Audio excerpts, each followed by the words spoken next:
সুপ্রিয় দর্শক, স্বাগত জানাচ্ছি আজকের সম্পাদকীয়তে। আমি নাজমুস সালিহি। জামাত ধর্মকে হাতিয়ার হিসেবে ব্যবহার করে সহিংসতার রাজনীতি উস্কে দিচ্ছে বলেছেন এনসিপির সদস্য সচিব আখতার হোসেন। এর আগে বিএনপির স্থায়ী কমিটির সদস্য সালাউদ্দিন আহমেদ বলেছিলেন একটি দল ধর্মের নামে ট্যাবলেট বিক্রি করছে। অভিযোগের জবাব দিয়েছেন জামায়াতের আমির ডাক্তার শফিকুর রহমান। তার কথা, আমরা ধর্মকে কখনো ব্যবহার করিনি, করব না। এদিকে একটি জরিপে জানা গেছে আগামী নির্বাচনে আওয়ামী লীগের অংশগ্রহণ চায় ৭০% মানুষ, চায় না ২৮%। রাজনৈতিক দলগুলোও পরস্পর দোষারোপ করছে আওয়ামী লীগ পুনর্বাসনের। প্রাসঙ্গিক বিষয় নিয়ে আজকের সম্পাদকীয় রাজনীতির হাতিয়ার। আর এসব নিয়ে কথা বলতে আমাদের স্টুডিওতে উপস্থিত আছেন অ্যাডভোকেট সৈয়দা আসিফা আশরাফি পাপিয়া, সাবেক সংসদ সদস্য বিএনপি, এবং অধ্যাপক সৈয়দ আব্দুল আজিজ, রাজনৈতিক বিশ্লেষক। দর্শক, আপনারাও এই আলোচনায় অংশ নিতে পারেন। এর জন্য আপনাদের ফোন করতে হবে টেলিভিশনে দেখানো নম্বরে। এছাড়াও ফেসবুকের মাধ্যমে জানাতে পারেন আপনাদের মূল্যবান মতামত। আমরা আলোচনা শুরু করব, তার আগে জেনে নেব আজকের প্রধান শিরোনামগুলো। কথার ফুলঝুরি দিয়ে রাষ্ট্র চলে না, বিএনপির কাছেই দেশের নিরাপদ, দেশের সার্বভৌমত্ব, বললেন তারেক রহমান। জরিপের ফলে হতাশ হয়ে নির্বাচন বানচালের ষড়যন্ত্রের শঙ্কা। ক্ষমতায় গেলে জাতীয় সরকার করবে জামাত, জরিপ প্রকৃত চিত্র তুলে ধরলে ভোট দরকার হতো না বলছেন নেতারা। জরিপের নামে সংস্কারের আকাঙ্ক্ষা থেকে সরানোর চেষ্টা দিচ্ছে এনসিপি। ৩০০ আসনে বিচারিক হাকিম নিয়োগের অনুরোধ সিইসি, প্রধান বিচারপতির সঙ্গে সাক্ষাৎ, তফসিল ঘোষণার ভাষণ চূড়ান্ত, বুধবার বিটিভিতে রেকর্ড।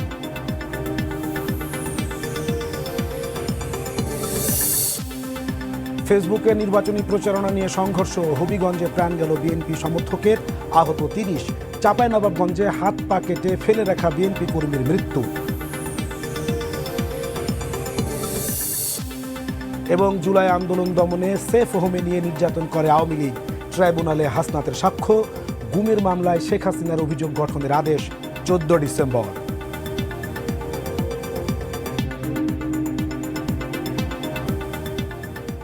দর্শক, এই ছিল আজকের প্রধান শিরোনামগুলো। আমরা সরাসরি আলোচনায় যেতে চাই। আজকের আলোচনাটা শুরু করতে চাই পাপিয়া আপা আপনাকে দিয়ে। জামায়াতের রাজনীতির মূল অস্ত্র যদি ধর্ম হয়, তাহলে বিএনপির আসলে অস্ত্রটা কি? সেটা কি তাদের প্রতীক নাকি হচ্ছে প্রার্থী? এই মুহূর্তে আগে বিএনপিটা বলিনি, তারপর জামায়াতেরটা বলছি। বিএনপির রাজনীতির মূল অস্ত্র হচ্ছে দেশপ্রেম, বহুদলীয় গণতন্ত্র, সার্বভৌমত্ব, মুক্তিযুদ্ধের চেতনা এবং বিসমিল্লাহির রহমানির রহিম সংবিধানের প্রবর্তন করেছেন, আল্লাহর প্রতি আস্থা এবং বিশ্বাস। এই হচ্ছে বিএনপির রাজনীতির মূল দর্শন যদি আপনি বলেন। তারপর আপনি জিয়াউর রহমানের রাজনীতির দর্শন যদি বলেন, ১৯ দফা কর্মসূচি, যেখানে একবারে রাজনীতিতে সকল দলের সাথে একটা সুসম্পর্ক, রাষ্ট্রের সাথে সুসম্পর্ক, কিন্তু প্রভুত্ববাদ দিয়ে বন্ধুত্ব থাকবে। তারপরে উৎপাদনশীল কর্মকাণ্ডে নারী পুরুষ সবাইকে আত্মনিয়োগ করতে হবে। সেইটার পরিবর্তন করে আমরা ১৪ সালেও সেটা আমাদের পরিবর্তন হয়ে সেখানেও সংস্কারের অনেক প্রস্তাব দেশনেত্রী বেগম খালেদা জিয়া বলেছেন। আবার ৩১ দফাতেও তারেক সাহেব অনেক পরিবর্তন করে আরও মডারেট করেছে দিয়ে একটা ব্যাপার। আর জামাত ইসলামের যদি বলেন, যে জামাত ইসলাম ধর্ম নিয়ে রাজনীতি বেসিক্যালি করে, এটা আমি ছোটবেলা থেকে ধর্মভিত্তিক দল, তারা তো ধর্মভিত্তিক দল না, ধর্মের ব্যাখ্যা এবং অপব্যাখ্যার একটা ব্যাপার আছে। এখন ধরেন আপনি মসজিদে যদি বলেন যে এখানে কর্মী সভা যদি করতে না দেওয়া হয়, তাহলে আমি কোরআন তেলাওয়াত করতে দেব না। তো কোরআন তেলাওয়াত এবং নামাজ খুতবার নির্দিষ্ট জায়গা হচ্ছে মসজিদ, আমতলা, জামতলা, বটতলা না। আর আমার মিছিল, মিটিং, কর্মী সভার জায়গা আমতলা, জামতলা, বটতলা, স্কুলের মাঠ, কলেজের মাঠ, শিক্ষা প্রতিষ্ঠানের মাঠ, পার্টি অফিস। এটা একটা গেল। দ্বিতীয়ত বললেন যে হচ্ছে আমাদের ইয়েরা কেউ স্মোক করে না, আমির সাহেব নিজেই বলেছেন, ডক্টর শফিক। তারপর দেখা গেল আমার কৃষ্ণনন্দী দাদা, মদের বোতল, মাংস, নারী, একটা অদ্ভুত ব্যাপার দাদার আমার। তারপর দাদাকে বিশ্লেষণ করলে যে ভারতের প্রভুত্ব আমরা মানি না, ভারতের সাথে আমরা নাই, এটা বলেন জামাত ইসলাম। কিন্তু ভারত সফর করে গোলাম পরোয়ার সাহেব এসে ঠিক জিএম কাদের যেভাবে মুখে কলুপ আটকালো, ইনিও ঠিক সেভাবে কলুপ নিয়ে কোনো ক্রিয়া প্রতিক্রিয়া কিন্তু করেনি, বলেওনি, বিবৃতিও কিছু দেয়নি। আর এই কৃষ্ণ দাদা, এই দাদা তো একবারে ১৩ সাল থেকে কতদিন শুনলাম যে মিনিমাম ২৮ না ২৯ বার দাদা আমার ইন্ডিয়া গেছে। এই দাদার যে কি মাহাত্ম্য, কি এটা জানা যাবে। তারপরে আপনি আরেকটা জিনিস দেখেন, আমি নিজে আমার এলাকাতে মেয়েরা ছোট্ট ছোট্ট পুস্তিকা নিয়ে, এটা বলবেন তার আগে আমার ছোট্ট একটু ধরেন, জামাত তো বলছে তারা সব ধর্মের সকল মানুষকে নিয়ে ইনক্লুসিভ রাষ্ট্র করতে চায়। সেই জায়গায় একজন সনাতন ধর্মের অনুসারীকে তারা যদি নমিনেশন দেন, তো সেইখানে আসলে মানে এখানে হয়েছে কি, সৎ লোকের শাসন চাই, কোরআনের আইন চাই। এখন আমার কৃষ্ণ দাদা কি করবে, কোরআনের আইনটা মানবে না দাদা আমার গীতা নিয়ে আসবে? আমার খ্রিস্টান একজন দাদা আসলে সে কি বাইবেল আনবে না কোরআনের আইন? তাহলে সৎ লোকের শাসন, কোরআনের আইন, এটা হচ্ছে জামাত ইসলামের মূল মন্ত্র হিসেবে যেটা বলে। তো এইখানে দাদাকে নিয়ে সততাও দেখলাম যে অসততা, আর দাদার হচ্ছে নেশাগ্রস্ত দাদা, খাচ্ছে ওয়াইন। আবার তৃতীয়ত তো দাদা হচ্ছে কোরআনের আইন দাদা প্রতিফলিত করতে পারবে না বাস্তবিক অর্থে যেটা। এবং দাদা আবার আজকে বলেছে জামাত ইসলাম কোনো ইসলামিক দল না। এখন হয় কি, একটা রাজনৈতিক সংগঠনে সকল ধর্মের, সকল বর্ণের, সকল বয়সের, সকল জেন্ডারের মানুষ থাকবে। এইখানে যখন আপনি ইসলাম ভিত্তিক করতে যাবেন তখন হলো কি, এটা একটা বৈষম্য হলো। কিন্তু যেমন আমাদের হিন্দু আছে, খ্রিস্টান আছে, বৌদ্ধ আছে, আমরা যাকে খুশি তাকে নমিনেশন দিতে পারি, যে কোনো জায়গায় দিতে পারি। হল সংসদে আমাদের অনেক চাকমা বন্ধু বান্ধব ছিল, তারা নির্বাচন পর্যন্ত করছে। এবার ডাকসুতেও আমরা দেখেছি সেটা। এবার ইসলামী ছাত্র শিবিররাও সেগুলো করেছে। এই আপনি যখন সৎ লোকের শাসন আর কোরআনের আইন চাবেন, তাহলে সৎ লোকের সততা কোন ব্যারোমিটার দিয়ে আপনি মাপবেন? আমি হাদিয়া নিচ্ছি, আমি আমার পার্টির প্রোগ্রামে যদি বলি ভাই সাহায্য করো, ওটা হচ্ছে চাঁদা। আমি ইয়ানত নিচ্ছি, বাধ্যতামূলক ইয়ানত, নারী পুরুষ, ওই তালিম ক্লাস, এটা গঠনতন্ত্রের ভিতরে আছে জামাত ইসলামের। বা যদি কেউ ইয়ানত যদি দেয়, জামাত যদি সেটা বলে যে তার দলের কর্মী বা সমর্থক তারা মাস ভিত্তিক বা মাসিক চাঁদা দিবে, সেটা তারা ইয়ানত নামে ডাকুক, যেটাই ডাকুক, সে নামে যদি উইলিংলি যদি নেতাকর্মীরা দেয়, ওটা তো বায়তুল মাল জামাতের একটা গেল। কিন্তু ইয়ানতটা হচ্ছে এটা জামাত হতেই হয় তা না।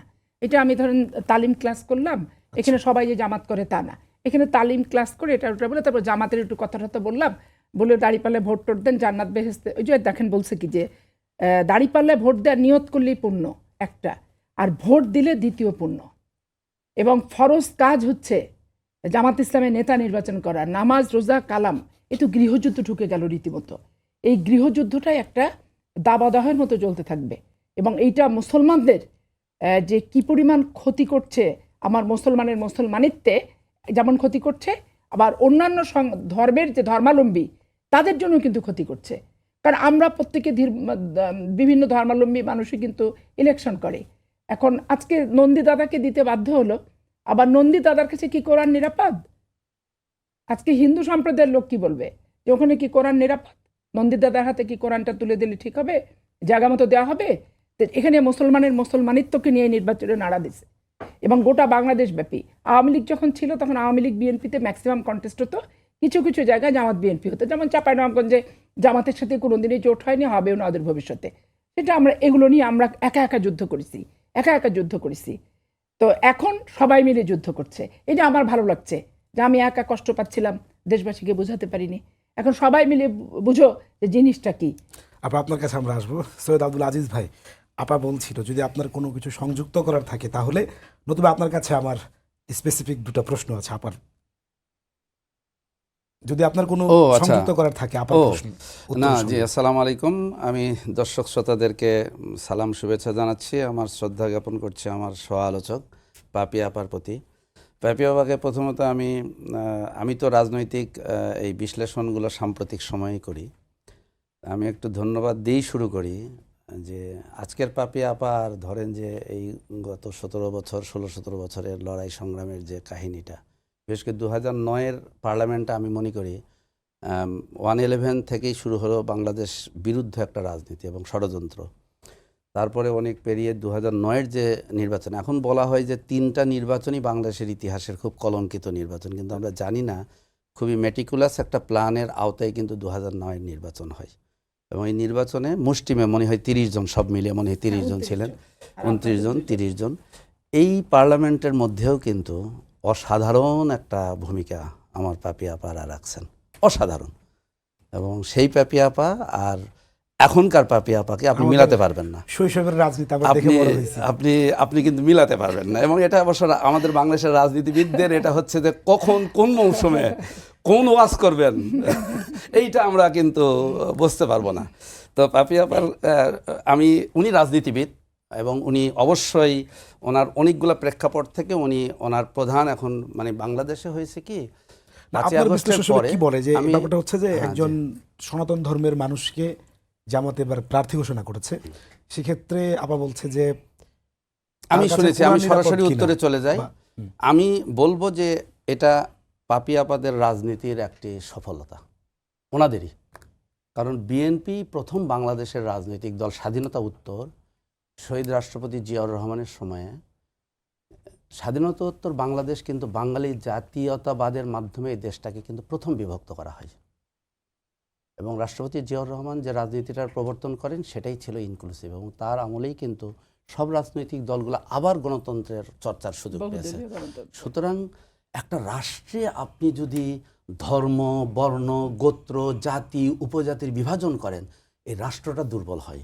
তো জামাত সম্পর্কে যে পারসেপশনটা সেটা হচ্ছে জামাত একটা ধর্মভিত্তিক দল, আমি তা মনে করি না। ধর্মভিত্তিক দল জামাতও স্বীকার করে, কিন্তু আমি মনে করি ইসলামকে যদি আমরা ধর্ম হিসেবে বলি তাহলে এটা ইসলামের কিন্তু পরিপূর্ণ উপস্থাপন হয় না। ইসলাম আসলে একটা রাজনৈতিক মতবাদ, একটা অর্থনৈতিক মতবাদ, একটা সামাজিক, একটা দর্শন, একটা সভ্যতা, একটা ইসলামের অভ্যুদয়টা কিন্তু এভাবেই হয়েছে। এটা কর্মসূচি এবং ইসলামে আপনি যদি কোরআনে বলেন সাংঘর্ষিক কিনা, যে না, ধরেন আমি বলি না বলছেন। না না মোটেও সাংঘর্ষিক সেটার না। ব্যাখ্যাটা কি যদি আমি শর্ট করে ব্যাখ্যাটা বলতেন? হচ্ছে এই যে জামাত ইসলামীর রাজনীতি, আমাকে যদি বিএনপি বলেন আমি এভাবেই বিএনপির রাজনীতি বিশ্লেষণ করবো, কিন্তু জামাতের রাজনীতি যদি বলা হয় ইসলামের রাজনীতি, ইসলাম তো সেই ধর্ম যেই ধর্ম সকলকে একত্রিত করে এবং বিশেষ করে অমুসলিমদের অধিকার সমুন্নত করে।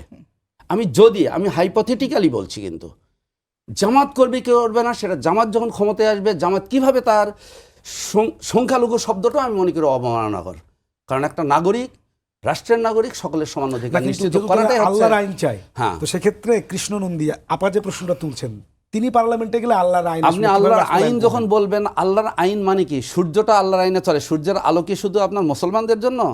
চন্দ্রটা কি শুধু মুসলমানদের জন্য? এই প্রকৃতি, এই বিশ্ব ব্রহ্মাণ্ড, এই প্রকৃতি, প্রাকৃতিক যে সুফলগুলো সব কি আমাদের জন্য? সকল নাগরিকের জন্য সমান। ইসলাম যদি কোনো রাষ্ট্র ক্ষমতায় আসে, ইসলামের কমিটমেন্ট হচ্ছে সকল নাগরিকের সমান অধিকার নিশ্চিত করা। সুতরাং এই কনসেপশনটা আমি বলছি পরিপূর্ণরূপে একটা ভুল, যে যদি আল্লাহর আইন হয় তাহলে সংখ্যালঘুদের অধিকার সংকুচিত হবে না, এবং এটা মোটেও, বরঞ্চ আমি বলবো পাপিয়াপাকে যে উনি যেহেতু বিএনপির কিন্তু রিপ্রেজেন্ট করছেন, ওনার কথা দ্বারা যেন কোনো সংখ্যালঘু এই বার্তাটা না পায় যে একটা সংখ্যালঘু প্রতিনিধি জামাত ইসলামীর মতো, যার সম্পর্কে পাবলিক পারসেপশন হচ্ছে এটা ধর্মভিত্তিক দল এবং যে ক্ষমতায় আসলে সংখ্যালঘুদের অধিকার সংকুচিত হবে, সেই দল যখন একটা সংখ্যালঘুকে নমিনেশন দিয়েছে, তার মানে কি এই বার্তাটা আগেই দেওয়া হচ্ছে যে কথাটা হচ্ছে যে একটি রাজনৈতিক দল সেটা কিন্তু আবার একটা নির্দিষ্ট এজেন্ডা বাস্তবায়ন করতে চায় সেই দল। হ্যাঁ, আল্লাহর আইন যে উনি বলেছেন ক্লিয়ার, আল্লাহর আইনের কমিটমেন্টটাই হচ্ছে, আল্লাহর আইন মানে হচ্ছে সকল নাগরিকের অধিকার নিশ্চিত করা। আপনি যদি নবীগঞ্জ সাল্লামের সময় দেখেন, আপনি যদি খোলাফাদের সময় দেখেন, তখন কিন্তু যেমন আপনাকে আমি একটা উদাহরণ দিতে পারি, গেলে উনি কোন আইনে সবার সমান অধিকার নিশ্চিত করবেন, কোরআনের নাকি তার ধর্মগ্রন্থের? হ্যাঁ, উনি যদি না, বিষয়টা হচ্ছে একটা দেশের, যেমন বাংলাদেশের সেন্সাস অনুযায়ী, জনমিতি অনুযায়ী আপনার বাংলাদেশে অলমোস্ট প্রায় 7 to 8% কিন্তু হিন্দু অমুসলিম প্রতিনিধি এবং অলমোস্ট +- 90% হচ্ছে মুসলিম। এই 10% লোকের কি প্রতিনিধিত্ব থাকবে না পার্লামেন্টে? অবশ্যই থাকবে। একটা দল তার 300 আসনের নির্বাচনের মধ্যে কি তিনি সংখ্যালঘু, উপজাতি, পাহাড়ি, উপজাতি, অনেক সম্প্রদায় তাদের প্রতিনিধি নেবেন না? এটা আমি বলছি ইন অল পার্সপেক্টিভ, আপনার সকল বিবেচনায় এটাকে ওয়েলকাম জানাতে হবে, যে তার সম্পর্কে যে ভুল বার্তা সেটাকে তিনি প্রমাণ করেছেন যে না, এই ধারণাটা ঠিক নয়। এখানে সকলের অধিকার আমরা নিশ্চিত করতে চাই। এখানে আমি যেটা বলতে চাচ্ছি যে সৎ লোকের শাসন চাই, কোরআনের আইন চাই, এখানে স্পষ্ট, এইটাকে অন্যভাবে বলার কিছু নাই। এখন উনি যেটা বলছেন যে সৎ লোকের শাসন আর কোরআনের আইন, অমুসলিমের স্বাধীনতার ক্ষেত্রে, রাজনৈতিক অধিকারের ক্ষেত্রে জামাত ইসলামের পক্ষে মনোনীত প্রার্থী হিসেবে কোনো প্রতিবন্ধকতা নাই। অবশ্যই মুসলমানদের এই যে উনি যেটা জামাত ইসলামের সৎ লোকের শাসন আর কোরআনের আইন, কথার সাথেই তো ডাবল স্ট্যান্ডার্ড হয়ে গেল। কারণ সৎ লোকের শাসন ঠিক আছে, সৎ আমরা সবাই হতে পারি, এটা ধর্ম, বর্ণ, গোত্রের সাথে না, কিন্তু কোরআনের আইনের সাথে অবশ্যই এখানে এক হবে না। হিন্দু ধর্মের রোজা পূজা যেমন এক না, তারপরে আমাদের যে আল্লাহর প্রতি আস্থা এবং বিশ্বাস, এইটার সাথে ওনাদের এক এক ধর্মের এক এক রকম ব্যাপার স্যাপার আছে, সেগুলো কোনোটার সাথে কিন্তু মিল নাই। এবং পরিপূরক শুধু বলবো না, এটা বিপরীতমুখী, সব কিছু কিন্তু বিপরীতমুখী। তো এই বিপরীতমুখী একটা জিনিসকে শুধু রাজনৈতিক স্বার্থ চরিতার্থ করার জন্য আমি দাড়িপাল্লার উপরে তুলে দিলাম প্রার্থী হিসেবে কৃষ্ণনন্দী কেন, অনেকেই আসতে পারে, সেটা নিয়ে আমার কোনো সমস্যা নাই। কিন্তু জামাত ইসলামের স্লোগান পরিবর্তন করতে হবে তাহলে, যে সৎ লোকের শাসন চাই একটু রেখে কোরআনের আইন, এটা তাহলে ওদেরকে বাদ দিয়ে অন্য কিছু করতে হবে। মানে একটা বিশেষ ধর্মগ্রন্থ, 90% মুসলিম আমরা, আমাদের ধর্মগ্রন্থের কথা যিনি বলবেন, তাহলে হিন্দু ভোটারদের কাছে যে উনি তাহলে গীতা পাঠ করছেন, খ্রিস্টানের কাছে যে বাইবেল পাঠ করতে হবে করে আসলে সমন্বয়টা সাধন করবেন কিভাবে? আমাদের দলে তো আমরা হিন্দুদেরকে নমিনেশন দিই, হিন্দু দাদাদের, গয়েশ্বরদা, নিতাইদা আছে তো অনেক, তারপরে সব জায়গাতে আছে। কিন্তু এই তাদের যে জিস্ট যেটা, যে সৎ লোকের শাসন, কোরআনের আইন, একটা হিন্দু সম্প্রদায়ের লোককে দিয়ে কোরআনের আইন কখনোই বাস্তবায়ন সম্ভবপর নয়। তাহলে এই ক্ষেত্রে তাদের বক্তব্যটা সাংঘর্ষিক হয়ে যাচ্ছে। প্রথমত আপনার এই বক্তব্যের জবাব নিশ্চয়ই আব্দুল আজিজ ভাই দেবেন। তার আগে যদি আপনি একটু বলেন যে গতকাল দলের ভারপ্রাপ্ত চেয়ারপারসন তারেক রহমান বলেছেন যে তোমরা মানে প্রার্থীর চেয়ে মার্কাকে গুরুত্ব দেওয়ার জন্য। আসলে এখানে আপনার যেটা ব্যাপার, প্রার্থীও লাগবে, অবশ্যই মার্কাও লাগবে। আমাদের জোটের যে প্রার্থী, আপনি রিসেন্ট দেখেছেন যে আরপিও সংশোধনী করছে নির্বাচন কমিশন, কোনো রাজনৈতিক সংগঠনের সঙ্গে আলোচনা ছাড়াই। এখন নির্বাচন করে তো রাজনৈতিক সংগঠন। আমরা জামাতের সাথে আমাদের জোট ছিল, তারাও আমাদের ধানের শীষ প্রতীক নিয়ে ভোট করেছে, তখন দেখেন কোনো সমস্যা নেই। এখন জামাত আর আমরা যখন আলাদা ভোট করতে যাচ্ছি, তখন কার ইন্টারনাল প্ররোচনায় রাজনৈতিক দলের সাথে আলোচনা ছাড়াই প্রতীক জোট করো যে খুশি সে, বাট প্রতীক যার যার দলে তার। এইটা যখন করে দিল, তখন স্বাভাবিক কারণে এইটা তো বিএনপির প্রবলেমটা হয়েছে কি উভয়মুখী সংকট। আপনি সামনে গেলে সংকট, পিছনে গেলে সংকট, পাশে ডাইনে বামে সব দিক দিয়ে আমাদের একবারে ওই দাঁড়া খুন্তি কুড়াল নিয়ে আছে, যে যেদিকে যাবো সেদিকে কোপ খাবো। তাহলে আমাদেরও অবস্থান, বক্তব্য বিবৃতি খুব সাবলীল এবং ধীর স্থির মস্তিষ্কে দিতে হবে, যাতে একটা বক্তব্যের মিনিং 5টা না হয়। ওনাদের যেমন সৎলোকের শাসন আর কোরআনের আইন, এটা 5টা মিনিং হয়ে যাচ্ছে। আমি একটা বক্তব্যের একটা মিনিংফুল যাতে হয় সেটা আমি বোঝানোর চেষ্টা করছি। স্বাভাবিক কারণে প্রার্থী যদি আমার পছন্দ না হয়, শুধু মার্কার কারণে কি ভোট দিব আমি? প্রার্থী যারা আছেন, জোটের প্রার্থী, বিশেষ করে জোটের প্রার্থীরা সবাই পরিচিত এবং এদের স্ট্রাগল আছে রাষ্ট্রে এবং গণতন্ত্রের লড়াই, এরা যোদ্ধা, এটা অস্বীকার করা কিছু নাই।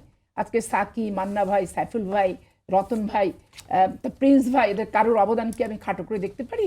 আমি দেখতে পারি না। তো এই জন্য দেখেন যে এই জন্য উনি ওই সেন্সে এই কথাটা বলেছেন, কারণ অনেক জায়গায় ধানের শীষের 15 বছর প্রার্থী কত জমা হয়ে গেছে, তো তারা তো নমিনেশনটা ওখানে পাচ্ছে না। হ্যাঁ, পাচ্ছে না, তারা অনেক হয়তো ফিট প্রার্থীও আছে। এখন তাদেরকে সামাল দেওয়ার জন্য, সান্ত্বনা দেওয়ার জন্য, এটা আমাদের দলীয় আভ্যন্তরীণ কথা হচ্ছে যে ঠিক আছে তোমরা প্রতীকটা দেখো আমি কাকে দিলাম। এখন বিএনপির একটা সব আসনে যদি বিএনপি দেয়, তাহলে এই যে ইনারা যে লড়াই করলেন এতদিন, ইনাদের মর্যাদা, সম্মান, ইজ্জত, যিনি আছেন মুস্তাফিজুর রহমান ইরান, উনি কিন্তু বিশ্বাসঘাতকতার অভিযোগ এনেছেন। আরো বিশ্বাসঘাতকতার লড়াই সংগ্রাম করলাম, এখন তার জন্য কোথাও ইরান নিজের দলে নিজে ভোট করে দাঁড়িয়ে ইরান জানান দেখ যে ইরানের পজিশনটা তার এলাকায় কেমন। বিশ্বাসঘাতকতার প্রশ্ন যখন আনছে ইরান, আমি বক্তব্যটা শুনছি এবং তার সত্যিকার অর্থে বলি আপা, জোটের মধ্যে মানে আরো অনেকে আছে, মান্না ভাইয়ের প্রতীক মানুষ কয়জন জানে বলেন?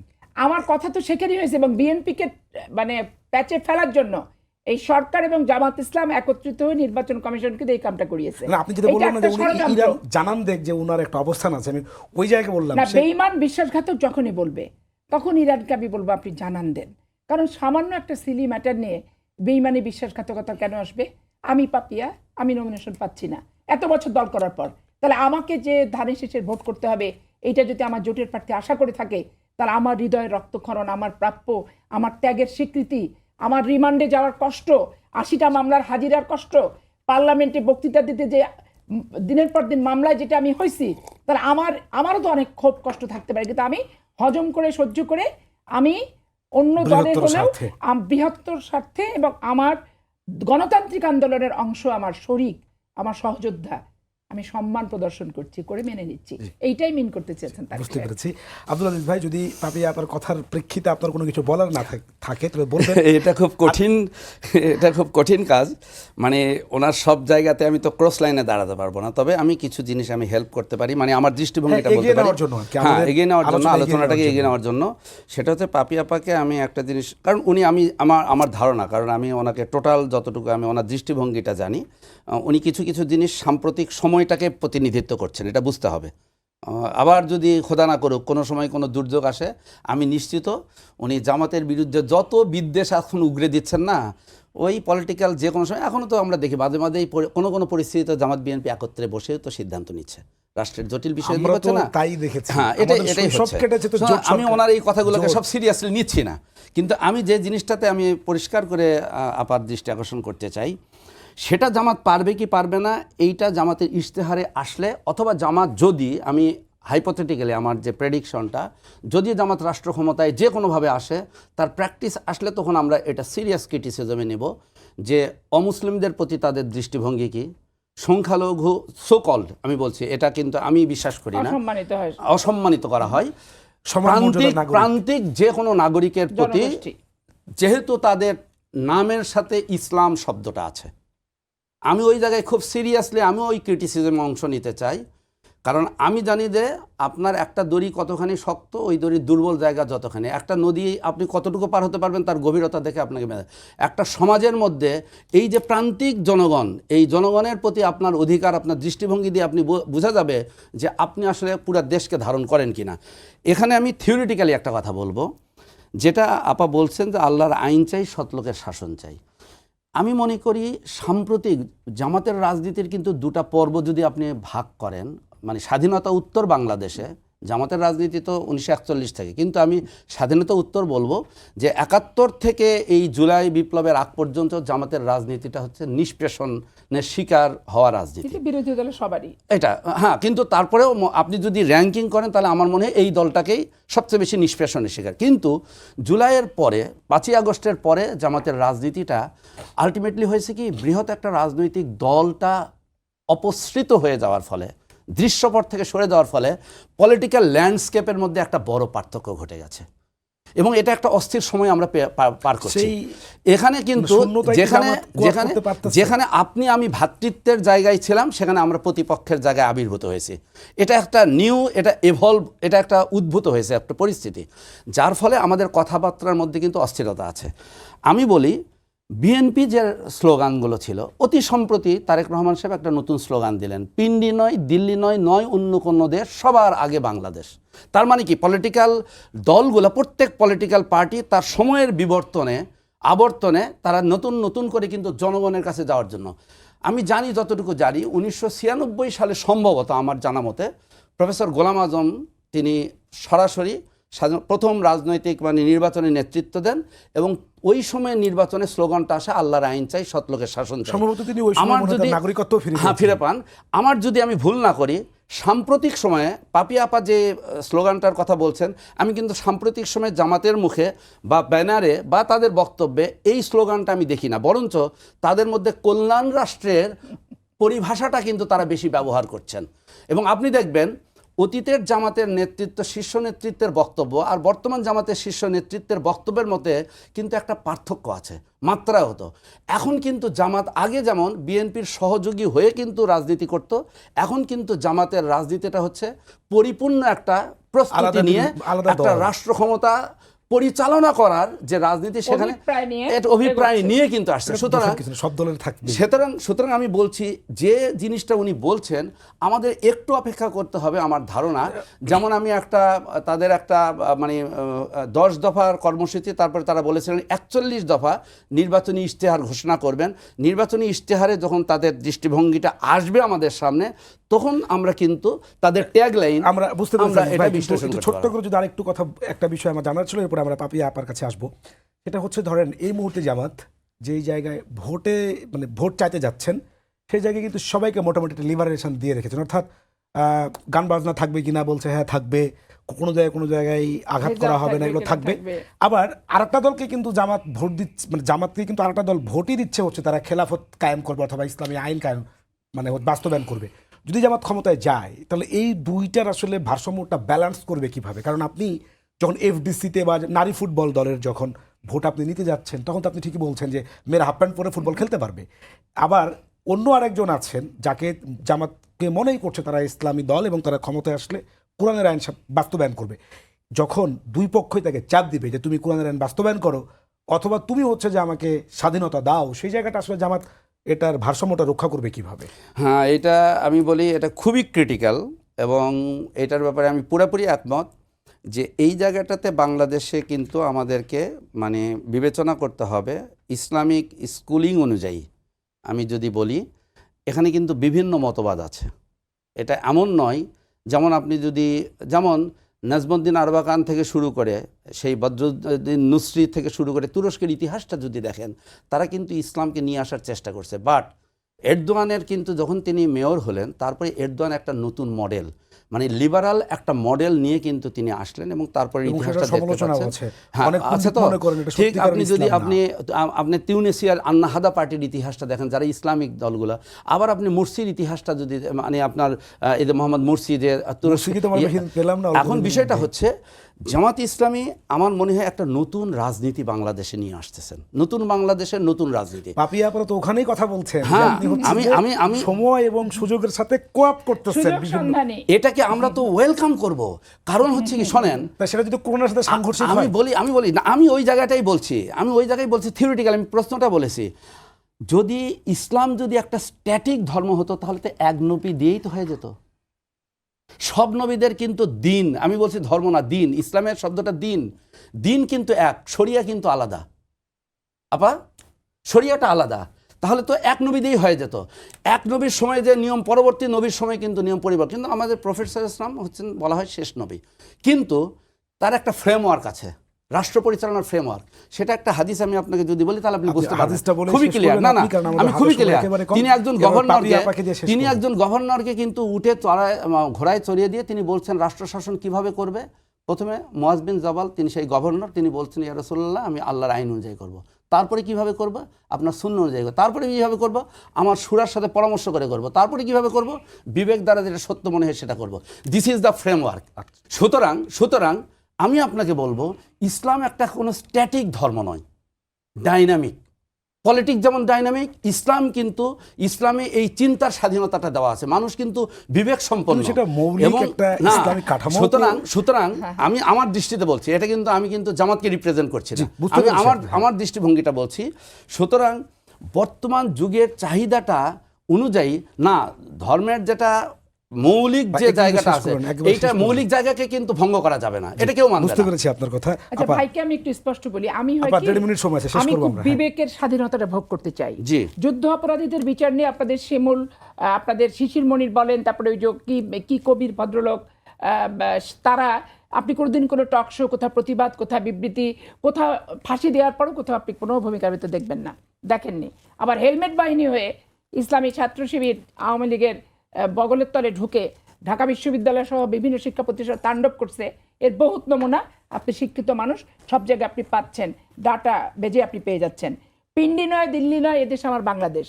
আমি পাকিস্তানের দাসত্বের জঞ্জির ছিন্ন করে মুক্তিযুদ্ধে কালুরঘাট বেতারকেন্দ্র থেকে রাষ্ট্রপতি যে স্বাধীনতার ঘোষণা দিয়েছে, অঙ্গরপোতা তালপট্টির দহগ্রাম বাংলাদেশের সীমান্তে আনতে যে 30 মে চট্টগ্রাম সার্কিট হাউসে নির্মম নিষ্ঠুরভাবে নিহত হয়েছে, 30 সেকেন্ড যার সময় 17 দিন আগে শেখ হাসিনা বাংলাদেশে আসছিল, এবং 30 মে তাকে একটা ওই সিলেট সীমান্ত দিয়ে বোরখা পরিহিত অবস্থায় বিডিআর বিএসএফরা তাকে করে, ওখান থেকে গ্রেপ্তার করে এবং ধরে। জামাত ইসলাম আত্মঘাতী ভূমিকায় গেছে, এবং মুসলমানের মুসলমানিত্ব নিয়ে তারা বিতর্কিত সংজ্ঞা, বিতর্কিত ব্যাখ্যা, শুধুমাত্র ভোট এবং রাষ্ট্রীয় ক্ষমতার স্বপ্নে এমনভাবে বিভোর হয়েছে যে কল্পনারও অতীত। আজকে ভাই যেভাবে উল্টে পাল্টে শাক দিয়ে মাছ ঝাড়বুক আর বেগুনকে আলু বানাক কিংবা লাউকে কদু বানাক, বেসিক্যালি অপব্যাখ্যা ইসলামের। এই বেসিক্যালি অপব্যাখ্যা, এই ব্যাপারে কোনো সন্দেহের এবং কোনো দ্বিমত পোষণের একেবারে কোনো জায়গা শেষের কিন্তু দিকে নাই। এসে আমাদের বিতর্কটা খুব ভালো জমেছিল, কোনো একটা জায়গা সময় কিন্তু পেলে নাই। আমরা শেষ এই করতে জন্য পারতাম, এটা চলবে। দর্শক, জান্নাত দাড়িপাল্লা পেলে এই জান্নাত ছিল পাবে, আমাদের আজকের- দেওয়াল ঘড়ি পেলে জান্নাত। জামাত যেই প্রতীক পাবে সেটাতে জান্নাত, শিরেক আল্লাহর ক্ষমতার। জি আপা, ধন্যবাদ আপনাকে। দর্শক, এই ছিল আমাদের আজকের সম্পাদকীয়, সঙ্গে থাকার জন্য অনেক ধন্যবাদ। দেখা হবে অন্য কোনো দিন অন্য কোনো অতিথিকে সঙ্গে নিয়ে। সে পর্যন্ত ভালো থাকুন, সুস্থ থাকুন, শুভরাত্রি।